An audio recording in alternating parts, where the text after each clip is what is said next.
Good afternoon guys, my name is David and you're watching the VivaLaAutomotive channel. It is now middle of May and it seems like the coronavirus isn't going anywhere. Sadly, people are still dying and the economies are crumbling. Every now and then when I'm procrastinating and scrolling through Facebook or Instagram, I stumble upon an article about, this or that manufacturer and how they are helping to battle COVID-19. And so that's exactly what I'm going to be doing in this video. I have went through the list of all the major luxury or supercar manufacturers and researched whether they have been affected by the virus, if they had to stop the production, and how they have perhaps helped to battle the virus. But before we start this video, don't forget to give it a thumbs up to help me battle the YouTube algorithm and perhaps subscribe to my YouTube channel for more automotive content every week. Let's start this video off with McLaren and let's return all the way back to 19th of March of 2020 when they decided to pull out of the Australian Grand Prix after one of their mechanics tested positive for COVID-19. This of course didn't matter in the end because the Australian Grand Prix, as well as half of the Formula 1 calendar this year, has been scrapped. It's incredible how all of this happened 2 months ago, yet it seems like it happened decades ago. In the beginning of April, McLaren were also the first F1 team that decided to cut their salaries by 20% in order to save costs. It is important to say that all of these pay cuts were voluntary and they were also taken by the drivers, Lando Norris and Carlos Sainz, as well as the team management and the CEO, Zak Brown. And while we're talking about Carlos Sainz, to all the F1 fans, it's incredible, the news that he might be going to Ferrari instead of Sebastian Vettel. Who would have guessed that a few months ago? On the 6th of April, McLaren also decided to help the NHS, the National Health Insurance in UK,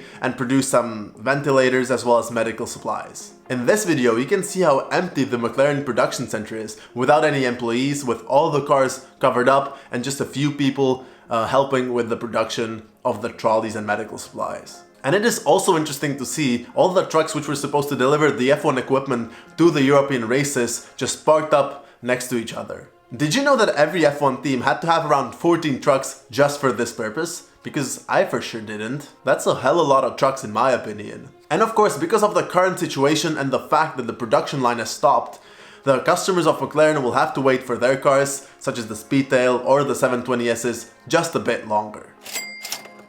Let's continue with Aston Martin, which is a company that wasn't doing all that great even before the entire COVID-19 situation. Even though they have developed some sick looking cars such as the Valkyrie or the Valhalla or the Vanquish concept, they have been in a bit of a trouble at the end of 2019 because they reported £13 million in losses as a result of the weak European car sales. The Canadian businessman and Racing Point F1 owner, Lawrence Stroll, has bought 25% of Aston Martin at the beginning of 2020 for $171 million.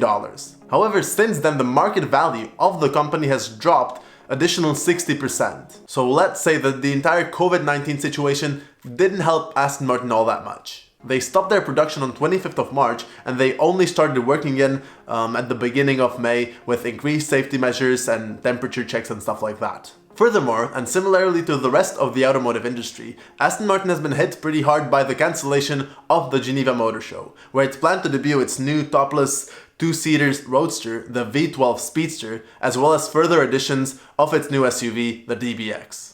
And one more thing, this one perhaps not as significant as the other ones, but it's still tied to Aston Martin and could have provided them with a sales boost, is the new James Bond film. The new James Bond film, with the title No Time to Die, features 4 Aston Martin vehicles, among which is the DBS Superleggera or the $1 million hypercar Valhalla, and it has been postponed from April all the way to the fall of 2020. And lastly, on the topic of Aston Martin and similarly to McLaren or other automotive companies, the senior leaders as well as employees had to take a voluntary pay cut in order to reduce costs in this weird situation and crisis.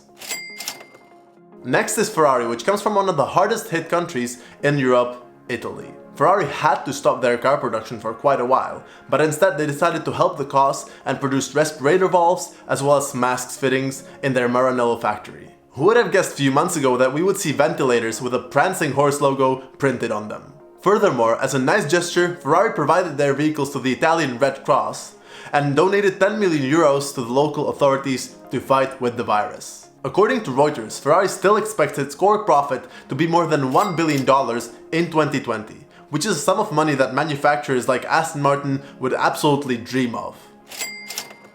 Next up is Bentley, and Bentley stopped their production on 20th of March and only continued 1.5 months later at the 11th of May. During the time when the production was stopped, they supplied 30,000 face shields to the local NHS and essential businesses as part of the Be Safe initiative.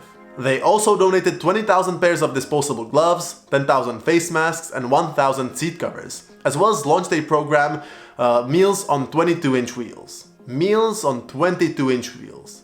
What a great name for a program.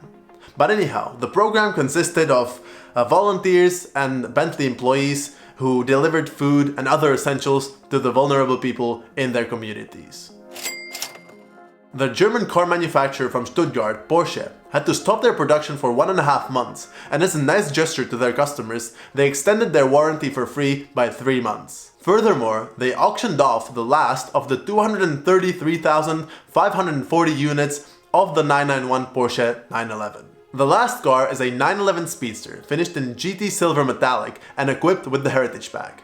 And it came with a matching watch as well as a VIP tour of the Porsche Development Center in Germany. It sold for $500,000, and Porsche decided to double the amount to a total of $1 million and gave it away to the coronavirus fund. This special car, the last 991 911, should be delivered to its owner at the Quail Motorsports Gathering at the end of summer in the US. However, given the current situation, it's questionable whether that event is going to be happening. So, Lamborghini stopped their production for about 2 months, similarly to all the other manufacturers I've talked about before, and instead produced surgical masks. And to be more specific, they produced 1,000 surgical masks and 200 face shields a day in their factory in Sant'Agata de Bolognese. One interesting thing is that even though Lamborghini had their production line stopped, they still introduced a new car, the Lamborghini Huracan Evo RWD Spider. That's quite a long name. Yeah, the car looks sick, but I feel like there's just a bit too many Huracan models at this point in time. Just give the model a break, Lamborghini. And continuing on, the last of the bunch is Mercedes-Benz. And I would like to start with the fact that they changed their logo. The 3 branches of the star are moved away from the outer circle in order to represent the confinement within the circle. While we're talking about logos, I'd like to point out that Audi did something similar where they separated the 4 circles in their logo and Volkswagen separated the V and W in theirs. But anyway, let's return to Mercedes-Benz.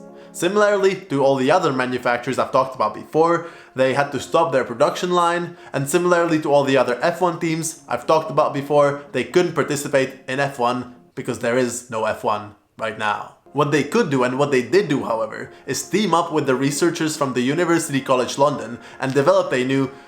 I need to get my computer in order to pronounce this. And developed a new continuous airway pressure device.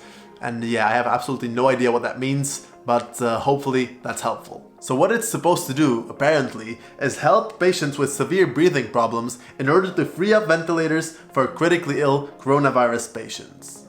Yeah, sounds good to me. Instead of fighting for the title, they're fighting the virus. Get in there, Lewis. And that's about it. Obviously the situation regarding the virus is changing every day, but these were just some of the effects of COVID-19 on the automotive industry as of right now. It's really nice to see that all of these car manufacturers, despite losing hundreds of thousands of dollars in sales revenue, are using their production capacity in order to produce face masks and other medical equipment to fight the virus. Thank you very much for watching. I hope you enjoyed the video, and if you did, don't hesitate to give the video a thumbs up or subscribe to my YouTube channel for more automotive content every week. In the comments below, let me know what you thought of the efforts of the car manufacturers to fight the virus, and as always, see you next time.